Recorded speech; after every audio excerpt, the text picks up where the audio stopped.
Jones wants to make sure what they don't find is trouble.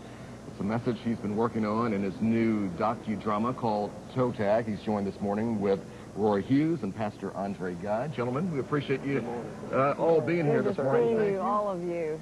Take us back, Daryl. A few years ago, we had you here on News Channel 3 live at 9, talking about this story that you really wanted to share at that time, and now it's kind of taken on kind of a life of its own. Yes, God has a way of, now I see that he was working with me. Me coming from the housing project, right. And I used to think it was all about me, I. My father being a hustler, a gangster, and working in the prison, and I used to really think it was all about me.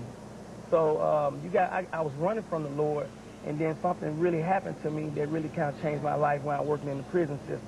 So I had to dig deep down inside, like Pastor was saying, when God working with him, and had to just really call on God. So I met Bishop G.E. Patterson, and he prayed over me, and he prophesied.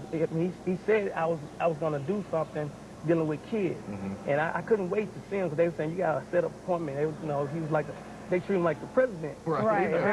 Yeah. He's got quite the agenda book. Yeah. So I was hungry to meet the late G.E. Patterson. And he prayed over me, and he said something that only I would just keep to myself. And right now, I mean, I'm doing the Lord's work. It's not about me. It's not about this film. It's all about these kids having a personal relationship about knowing God. So, Pastor, you hear what Daryl said. Apparently, you can run, but you cannot hide. Believe me, I know it well.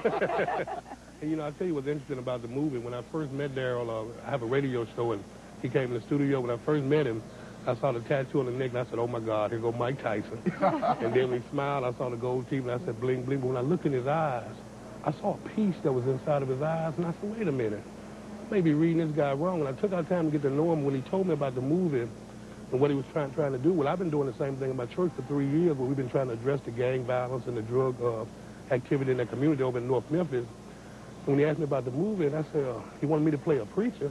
I said, you want me to play what I do every day? And I haven't always been a preacher. I've had a checkered past. So this was a way for me to get a chance to help him with this project. And it also helps in my community, the children that are coming by to see the movie being shot.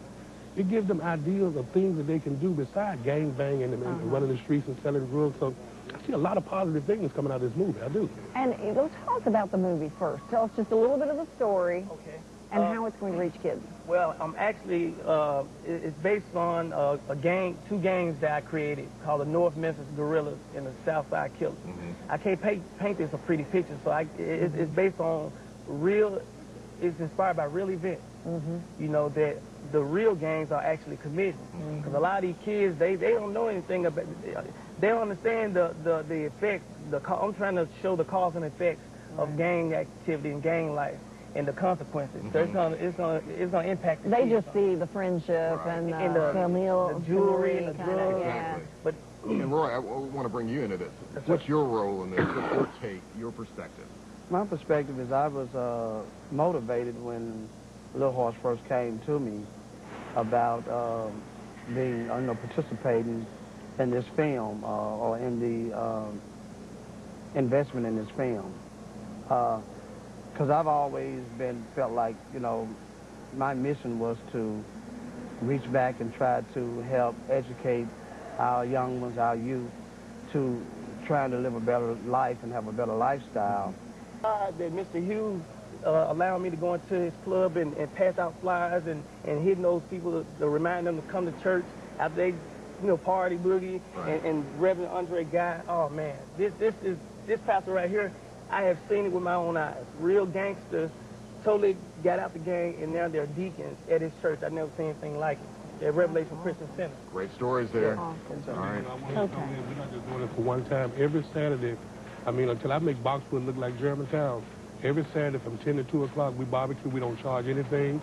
They come down. We don't shove Jesus down the floor. We just find out where can we help you at? How can we make this community better? I'm going to make Boxwood look like Germantown. All right.